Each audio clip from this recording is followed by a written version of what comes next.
So there's a lot going on here, Pierre. What's the latest? I mean, I know we're all of the impression that the NHL is not going to be playing today, but Mm-hmm. is that official? Is this the players who are going to make that announcement? The league? What's going on here? Yeah, it's been a real flurry of activity today behind the scenes, and a really important day, I think, for the sport after what was pretty, frankly, embarrassing as far as I'm concerned last night that they went on and played. But certainly trying to make amends today. Very much a players-led movement today. Lots of conversation among the players in each bubble, with each other, with the NHLPA on conference calls. As I reported earlier today, the players then reached out and invited Vander Kane and Matt Dumba from the Alliance to come on and wanted to pick their brain.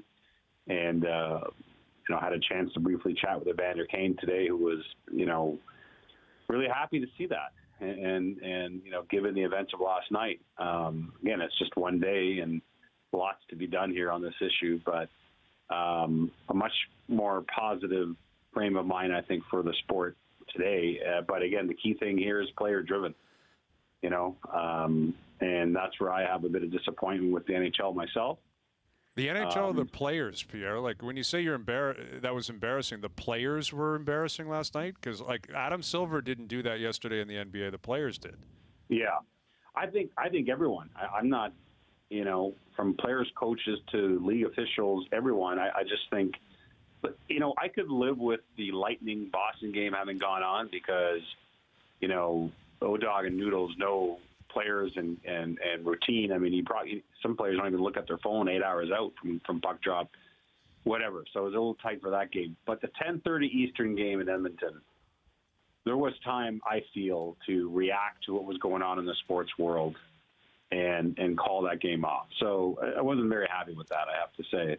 Having said that, today is sounds pretty amazing. Again, lots of players-driven calls and questions being asked. And while I know that we'll probably look back, and history will look back and say one day too late, it beats the alternative, which would have been to just go on like nothing happened today. So, and Pierre, there's nothing official yet. Sorry, just to finish, O-Dog, the NHLPA, as we speak, I'm just checking my phone, is still on a call with the 8 teams. Because remember, this started with the 4 teams that were playing tonight, right? But now they brought in all 8 teams to discuss, the postponement and how they go from here. Just as going back to yesterday, who were you expecting to pull the trigger? I know Hayes has kind of touched on that, but were the players supposed to say, no dice, not happening tonight, or was Bettman supposed to step in and cancel that game? Who are you disappointed in last night at 10:30 Eastern? Yeah, I think with both sides, because, yes, the players, because obviously if you look at what's happening in other sports, it's players-driven. So why didn't hockey players in that moment feel the same way? And I got into it in my column in The Athletic today, and this is an uncomfortable conversation, but I think one that you have to have is that the NHL and hockey's made up different culturally, right? For beginners, it's the most un-American league.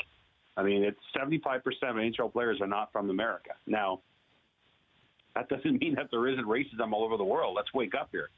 There's racism plenty here in Canada. But I'm just sort of pointing out some important layers to this whole discussion, which is extremely important right now. A, the NHL is made up differently. B, it's probably the widest league of the Big Four. Hard to argue otherwise. And so from a position of the lived experience of what these athletes would have lived with growing up, it would be different, right? But that's not an excuse to do nothing. And I was encouraged by some of the things I heard originally when all these protests began from a lot of NHL players. I mean, those are things we had never heard players come out of their shell and talk about before, quite frankly, right? But you have to back it up. And I think we're seeing that today. The players have taken the bull by the horn here today, and it's because of them that there likely won't be games tonight. I just kind of wish that there had been enough of a conversation last night before that Dallas-Colorado game not to play that game, from my perspective. Now, I also think that the NHL leadership, because they know they're dealing with a different set of dynamics as far as their players could, I think, showed a bit more leadership in terms of saying, hey, are you sure you want to play? I'm not convinced those questions were asked, right? And so I think everyone has a part in what played out last night, but hopefully by the end of today, we'll feel a little differently about everyone involved. Yeah, and we talked about it extensively earlier, that from my standpoint, I don't think anyone should ever feel an obligation to make a stand, an obligation to protest or boycott without putting the appropriate amount of thought into it, or it feels empty. And maybe that wasn't there for them yesterday. Maybe it was, and they still decided to play. Maybe I can't speak for the players in the NHL that played or Major League Baseball that played last night. I do wonder if there was some discussion in the NHL offices as to wondering whether or not the NBA bubble was going to completely collapse. And there was discussions of that yesterday, that it wasn't just going to be a day or two. They might leave. And then what? Was the NHL supposed to leave too? I could see why they would have been probably a little bit uneasy with that. Okay, like it's one thing. Okay, the NBA is doing this. We're into doing that to an extent. But what if they all left yesterday, Pierre? Right. What would we be writing today? That the NHL shouldn't be playing anymore? Yeah, and that's a great question. And certainly, I don't get the sense at all. Although I didn't talk to 200 players today that are in the bubble, but I don't get the sense that the discussion today that it was an idea from anyone to stop the NHL playoffs. I think this is very much about, are we playing tonight? Are we playing tomorrow night?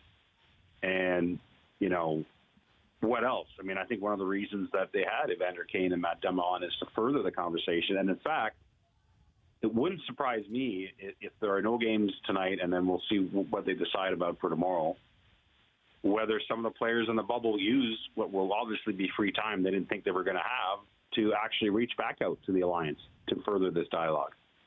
That's my, I know that I heard that from one player.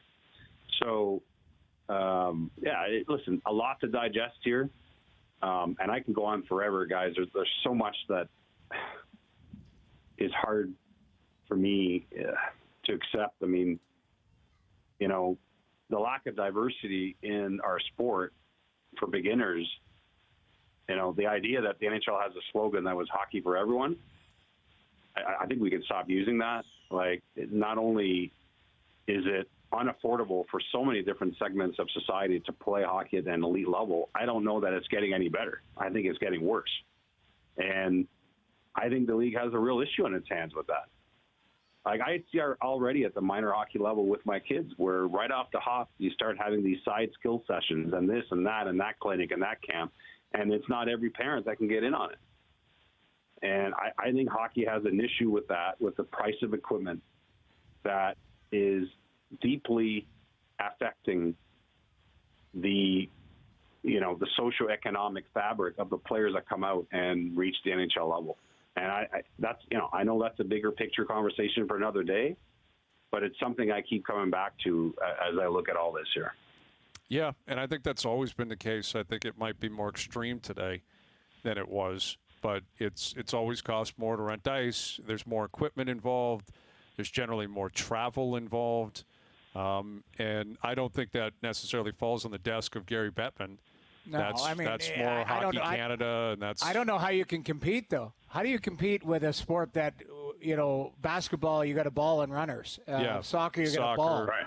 Yeah. Like, how do you you can't. It's the nature of the sport. Well, it's funding. That absolutely, I agree. That's a different narrative. Funding, for sure, especially in areas that can't afford it. You have to have some form that everyone can at least have access to what they need to play hockey.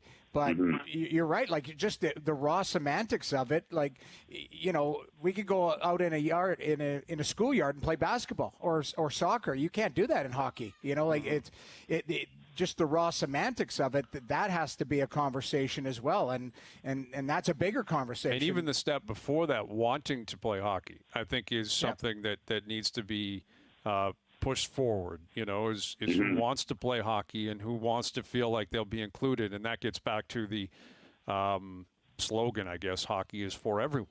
and listening to players like Wayne Simmons and Matt Dumba and others and guys we've had on this show and guys we've heard throughout the landscape of media and social media have spoken to that it didn't always feel right. It didn't always feel comfortable for them. But, who's in charge of that, how you get ahead of that, that's much deeper than just saying that's on Bettman or Donald Fear to figure out. Oh, there's no question at the grassroots level that I think Hockey Canada and USA Hockey can do more to, reach out, to people in need to diversify who's playing the game. No question about that. But I do think the NHL bears some, and the NHLPA, the relationships that these bodies have with equipment manufacturers and all their sponsorship deals. Is there enough being done to make sure that people have access to all this? And I'll tell you, I had a conversation with, I'm going to be careful here because he's not quite ready to go public with this, but with an executive on a U.S. hockey team who is putting a ton of time right now in a program to do just that, to reach out to kids at all levels in his market, but in very tangible ways, to make sure that they can get to rinks, that they can get to the equipment, and that they can play if they're interested, and they can get a ride. All these different things this team is looking at right now. That's the stuff that interests me the most, I got to be honest, because that could have an impact 10, 15 years from now in terms of the way the NHL looks. Yeah, well, and that's it. That, like, in terms of what is, like, tangibly achievable. What I really appreciate from the NBA's push is, like, they're pushing for heavy change, a big push. Like, they're really trying to use all the power that they possibly have to push for major change that will not necessarily just affect their life, will affect the lives of many different people, which is truly incredible. And yet that's, I think we all know, is going to take a long time to get there, like a long time, and a lot of help and a lot of money and a lot of advocacy and a lot of time.